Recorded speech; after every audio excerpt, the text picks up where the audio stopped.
Hello दोस्तों, दृष्टि IAS के इन फोकस प्रोग्राम में आप सभी का स्वागत है। पिछले कुछ वर्षों से हम अलग अलग राज्यों की परीक्षाओं को अगर होता हुआ देखें तो कई बार ऐसा देखने को मिलता है कि अलग अलग स्तर पर जो परीक्षाएं आयोजित की जाती हैं उनमें कई बार नकल या किसी अन्य तरह की अनियमितताओं के चलते परीक्षाएं रद्द कर दी जाती हैं। इन परीक्षाओं के रद्द होने के बाद जो विद्यार्थी हैं काफ़ी ज़्यादा निराश होते हैं।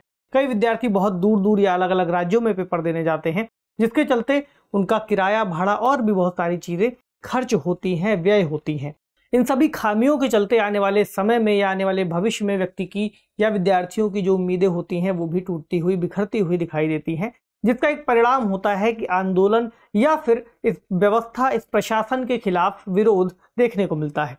एक ऐसा ही विरोध हमें उत्तराखंड के अंतर्गत देखने को मिल रहा था, जहां पर पिछले कुछ परीक्षाओं को लेकर के लोग आंदोलन कर रहे थे कि वे परीक्षाएं रद्द हो रही हैं, उनके पेपर लीक हो रहे हैं या फिर अन्य तरह की अनियमितताएं।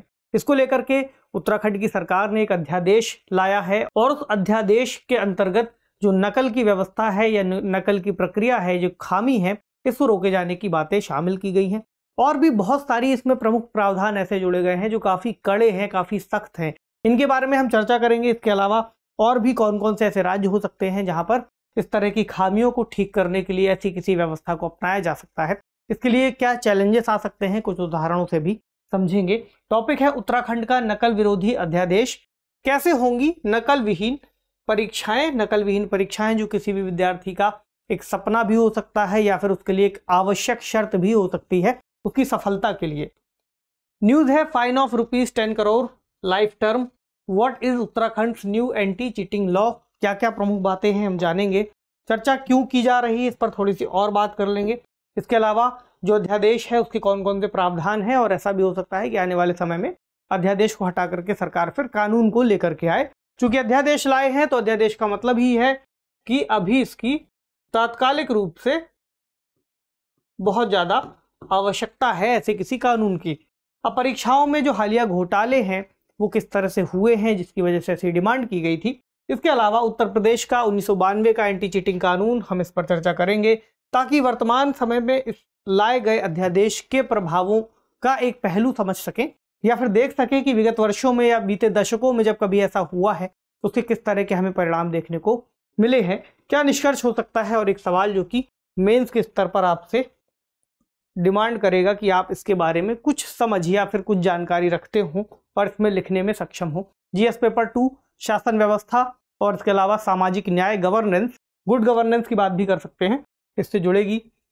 चर्चा में इसलिए है क्योंकि पिछले कुछ सालों से उत्तराखंड के अंतर्गत अलग अलग स्तर पर जो परीक्षाएं हो रही हैं उसमें कई तरह की धांधलियां या इस तरह के मामले देखने को मिलते हैं जहां पर परीक्षा रद्द करनी पड़ जाती है।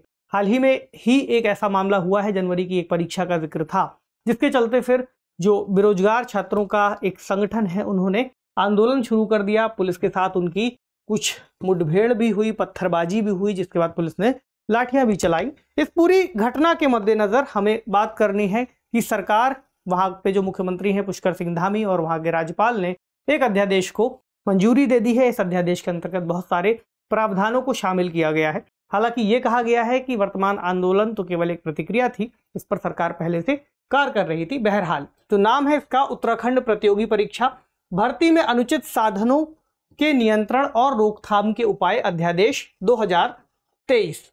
इसके अंतर्गत दो प्रमुख बातें हैं, उस पर अभी हम विस्तार से और बात करेंगे। 10 करोड़ रुपए तक का जुर्माना हो सकता है, आजीवन कारावास तक की सजा हो सकती है, जो कि अपने आप में काफी बड़े और काफी कड़े प्रावधान दिखाई देते हैं। तो सीएम धामी ने इसके लिए तत्काल मंजूरी दे दी और राज्यपाल हैं lieutenant general retired Gurmeet Singh ji, उन्होंने भी मंजूरी दे दी है। तो अभी अध्यादेश जारी हो जाएगा। इसका उद्देश्य क्या है? परीक्षाओं की पवित्रता को बनाए रखना। मतलब ऐसा इसमें कहा गया है कि परीक्षाएं अपने आप में बहुत महत्वपूर्ण होती हैं, समाज के लिए भी, राज्य के लिए भी, सेवाओं के लिए भी और जो अभ्यर्थी आ रहे हैं उनके लिए भी। तो ऐसे में अनुचित साधनों के उपयोग, प्रश्न पत्रों के लीक होना, अन्य अनियमितताओं से संबंधित जो भी अपराध हैं उनको रोकने के लिए इसको लाया गया है। देखिए, परीक्षा अपने आप में बहुत बड़ी चीज है, उसके अंतर्गत किसी एक संस्था का इन्वॉल्वमेंट नहीं होता, पूरे स्तर पर राज्य की मशीनरी, अलग अलग विभाग और बहुत सारी चीजें काम करती हैं। अब इसमें कौन कौन सी परीक्षाएं शामिल होंगी? ऐसी परीक्षाएं जो राज्य सरकार करा रही है और सार्वजनिक परीक्षाएं हैं जिसमें बड़े स्तर पर प्रतियोगी परीक्षाएं आयोजित की जाती हैं, विद्यार्थी आकर के शामिल होते हैं।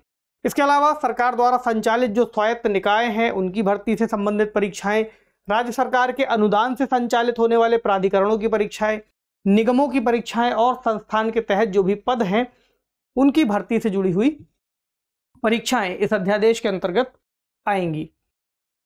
क्या कहा गया है इसमें कि अगर कोई परीक्षार्थी किसी प्रतियोगी परीक्षा में नकल करते हुए या नकल कराते हुए किसी अन्य परीक्षार्थी के साथ पकड़ा जाता है या इसी तरह के कुछ अनुचित साधनों में लिप्त पाया जाता है तो उसको लेकर के दंड के प्रावधान है। परीक्षाएं ऑनलाइन भी हो सकती हैं, ऑफलाइन भी हो सकती हैं, दोनों ही स्तरों पर। तो पहली बार में 3 साल तक की कैद, न्यूनतम 5 लाख रुपए तक जुर्माना, और जुर्माना अगर ना देने की स्थिति है तो फिर 9 माह की या 9 महीने की अतिरिक्त सजा। अगर दोबारा ऐसा करते हुए पकड़े जाते हैं तो फिर न्यूनतम 10 साल तक की जेल, 10 लाख रुपए तक जुर्माना और जुर्माना ना देने की स्थिति में 30 महीने की अतिरिक्त सजा, ये इसमें जोड़ा गया है। ऐसी स्थिति में जो विद्यार्थी पकड़े जाएंगे उन पर चार्जशीट दाखिल करने की तारीख से 2 से 5 साल के लिए उनको सभी प्रतियोगी परीक्षाओं से वंचित कर दिया जाएगा, और अगर दोषी पाए जाते हैं उस स्थिति में 10 साल के लिए फिर वो परीक्षाओं से वंचित हो जाएंगे। इसके अलावा अनुचित साधनों से जो अर्जित की गई संपत्तियां हैं वो जब्त हो जाएंगी। जो अपराध है संज्ञेय है, गैर जमानती है और गैर शमनीय है। ये बड़े बड़े शब्द हैं इसमें। तो गैर जमानती भी है, गैर शमनी भी है और अपराध संज्ञेय भी है, कॉग्निजेबल ऑफेंस है, जहां पर पुलिस के पास अधिकार ज्यादा बढ़ जाते हैं। इसके अलावा कौन कौन से लोग शामिल होंगे, कौन कौन सी संस्थाएं शामिल होगी, अगर इनको भी देखें तो ऐसा कोई व्यक्ति, कोई प्रिंटिंग प्रेस, परीक्षा के लिए अनुबंधित या आदेशित कोई सेवा प्रदाता, सर्विस प्रोवाइडर अगर है वो भी शामिल होगा।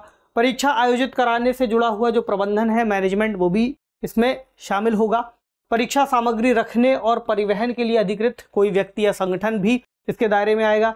परीक्षा प्राधिकरण का अगर कोई कर्मचारी है, लिमिटेड लायबिलिटी पार्टनरशिप से जुड़ी हुई कोई कंपनी है, कोई कोचिंग सेंटर या कोई भी अन्य संस्था अगर इसके अंतर्गत आती है, साजिश में शामिल होती है या अनुचित साधनों में शामिल होती है, तो उसको लेकर के भी कार्रवाई के प्रावधान है। यानी अगर इन स्थितियों में कोई व्यक्ति या कोई संस्था या कोई मैनेजमेंट पकड़ा जाता है तो न्यूनतम 10 साल तक की सजा होगी और अधिकतम उसको आजीवन कारावास तक दिया जा सकता है। न्यूनतम दंड 1 करोड़ रुपए और अधिकतम 10 करोड़ रुपए तक का जुर्माना हो सकता है, और जुर्माना ना भरने की स्थिति में 3 साल तक की और सजा इसमें जुड़ जाएगी। तो ये कुछ प्रावधान है जो बहुत महत्वपूर्ण है। अब इन प्रावधानों को देखते हुए हम ऐसा मान सकते हैं कि आने वाले समय में ऐसा होगा कि कड़े हैं नियम, और अगर उनका ठीक से कार्यान्वयन होता है तो संभावना है कि फिर जो परीक्षाओं में लीक के मामले हैं वो कुछ कम हो जाए या कम होते हुए दिखे। एक और विकल्प ये हो सकता है कि अगर उसके बावजूद ऐसी प्रक्रिया चलती रहती है तो हमें अपराध का जो ग्राफ है वो बढ़ता हुआ दिखे। बहरहाल हालिया घोटालों को देखें तो उत्तराखंड में 2016 के बाद से कई सारे पेपर लीक हुए हैं। जैसे कुछ परीक्षाओं का जिक्र, 2016 का ग्राम पंचायत विकास अधिकारी परीक्षा, उत्तराखंड लोक सेवा आयोग की परीक्षा जो पेपर लीक के चलते रद्द करनी पड़ी, यूकेएसएससी द्वारा 2021 की लिखित परीक्षा जिसमें लगभग 1.6 लाख उम्मीदवार उपस्थित हुए थे और 916 विभागों के चयन होने थे। इसके फिर इसमें आरोप लगा कि परीक्षाओं के पहले ही प्रश्न पत्र बेचे जा चुके थे, लोगों को पता था और वो उसमें शामिल हो गए, परीक्षा रद्द हुई। 2 जनवरी 2023 की हालिया अगर हम चर्चा करें तो यूकेपीएससी की पटवारी और लेखाकार परीक्षा जहां पर लगभग 563 रिक्तियां थी और 1.4 लाख उम्मीदवार, लगभग 1.5 लाख उम्मीदवार उपस्थित हुए थे। परीक्षा रद्द की गई, उसके बाद उसका पुनः आयोजन कराया गया। इस प्रक्रिया में कई तरह की खामियां हो सकती हैं। पहला, विद्यार्थी के भविष्य, दूसरा विद्यार्थी का समय, और तीसरा कई विद्यार्थी ऐसे भी होते हैं जिनकी उस अटेम्प्ट को देने में या उनका उस परीक्षा को देने में अंतिम वर्ष हो सकता है। दूसरा, लंबे समय तक परीक्षा प्रक्रिया में शामिल रहने के दौरान विद्यार्थी अपने जो अन्य आजीविका के साधन है उसको भी नहीं खोज पाते या उससे नहीं जुड़ पाते। तो इन सभी चीजों को ध्यान में रखते हुए परीक्षा का रद्द होना या नकल करते हुए पाया जाना बाकी के विद्यार्थियों के भविष्य के साथ सही समझौता नहीं है या सामाजिक न्याय के विरोध में है। इसको ध्यान में रखते हुए ये लाया गया है। अब इसका प्रभाव क्या हो सकता है? एक प्रभाव अगर हम समझें तो 1992 का इसी तरह का एक कानून हम देख सकते हैं, उत्तर प्रदेश के अंतर्गत लाया गया था। यूपी का 1992 का एंटी चीटिंग कानून, ठीक। तो 1980 के दशक के अंत में, 1990 के दशक की शुरुआत में उत्तर प्रदेश में भी उस समय कई सारे ऐसे मामले बढ़ते जा रहे थे। जो परीक्षाएं थी, परीक्षाओं में नकल की प्रवृत्ति बढ़ रही थी। हालांकि उस समय उत्तराखंड भी उसी का हिस्सा था। 2000 के आसपास, सन 2000 में फिर उत्तराखंड को अलग राज्य के रूप में गठित किया जाता है। तो तो उत्तर प्रदेश में सार्वजनिक परीक्षाओं में अक्सर धोखाधड़ी के आरोप लग रहे थे, जिसमें अधिकारी, शिक्षक, छात्र और स्थानीय गैंगस्टर तक को शामिल माना गया था। तो वहां के तत्कालीन उस समय मुख्यमंत्री थे कल्याण सिंह जी। शिक्षा मंत्री राजनाथ सिंह को उन्होंने बनाया और उन्होंने एक योजना बनाई कि हम एक कानून लेकर के आएंगे जो कि इस तरह की जो धोखाधड़ी है उसको रोकेगा। 1992 में वे एक सख्त धोखाधड़ी विरोधी अधिनियम लेकर के आते हैं। उद्देश्य कुछ ऐसा ही था जैसे परीक्षाओं में बड़े पैमाने पर नकल प्रथा को समाप्त करना, और इसमें जो दंड थे वो ऐसे भी थे कि पुलिस अगर किसी व्यक्ति को इस स्थिति में पकड़ती है तो उस छात्र को गिरफ्तारी होगी और हथकड़ी लगा करके लेकर के जाया जाएगा सबके सामने। तो इसका एक प्रभाव ये हुआ कि आने वाले समय में अखबारों में इस तरह की काफ़ी सारी फोटोज छपी, जिसका सरकार पर प्रभाव पड़ा, सरकार पर दबाव बना। परीक्षा में अनुचित साधनों का उपयोग एक गैर जमानती और संज्ञेय अपराध बनाया गया। हालांकि इसको लेकर के पूरे मुद्दे को पॉलिटिसाइज भी किया गया, काफ़ी ज़्यादा चुनावी मुद्दा बनाया गया, क्योंकि इसमें क्या कहा था कि पुलिस को जांच और गिरफ्तारी के लिए परीक्षा केंद्रों में भी प्रवेश की अनुमति थी। इसका प्रभाव ये भी देखने को मिला कि लगभग 17% छात्र छात्राओं ने परीक्षा बीच में ही छोड़ दी।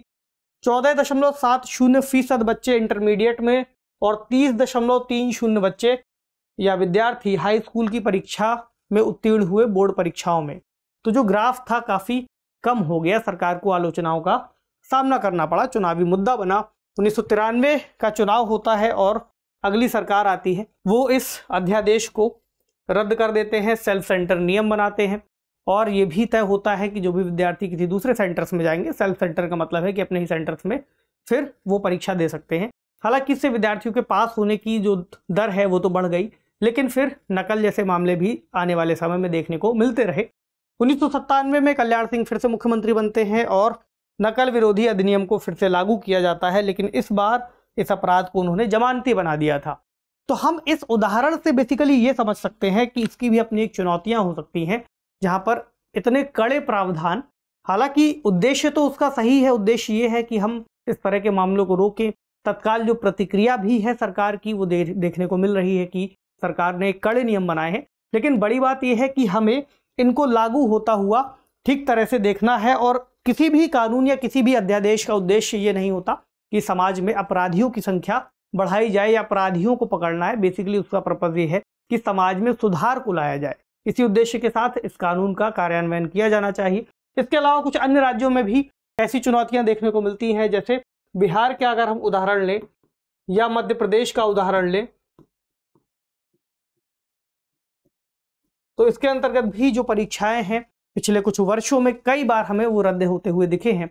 यहाँ पर भी कुछ ऐसे ही नियमों को लाया जा सकता है, ऐसे सुझाव हो सकते हैं। हालांकि प्रावधान कितने कड़े होंगे ये देखने वाली बात होगी, लेकिन एक उपाय इस तरह पर अपना करके देखा जा सकता है या देखा जाना चाहिए कि कितना सुधार होता है, क्योंकि सामाजिक न्याय की मांग यही है कि परीक्षार्थियों को या विद्यार्थियों को परीक्षाओं में स्वतंत्र रूप से मौका मिल सके, ताकि वे भी आने वाले समय में जो अवसर हैं उनका लाभ ले सकें और इनका बेहतर कार्यान्वयन सुनिश्चित किया जा सके। ठीक है, अब देखिए आज का प्रश्न है, बीते कुछ वर्षों से राज्यों की सार्वजनिक परीक्षाओं में नकल और पेपर लीक के मामले बढ़ते हुए दिख रहे हैं। इनके कारणों की पड़ताल करते हुए उत्तराखंड के प्रतियोगी परीक्षा भर्ती में अनुचित साधनों के नियंत्रण और रोकथाम के उपाय अध्यादेश 2023 और समाधान के उपायों पर चर्चा कीजिए। 250 शब्दों में आपको इसे फ्रेम करना है। कुछ उदाहरण आपको देने हैं, इस जो अध्यादेश लाया गया है इसका जिक्र करना है और समाधान के उपाय सुझाते हुए इस उत्तर को आपको पूरा करना है। तो आप इसको एक बार फ्रेम कीजिएगा। अगर किसी तरह की कोई समस्या आती है तो कमेंट सेक्शन में लिख करके बताइएगा। आपसे मिलेंगे अगले सेशन में किसी अन्य महत्वपूर्ण विषय के साथ। पढ़ते रहिए, अपना ख्याल रखिए। शुक्रिया।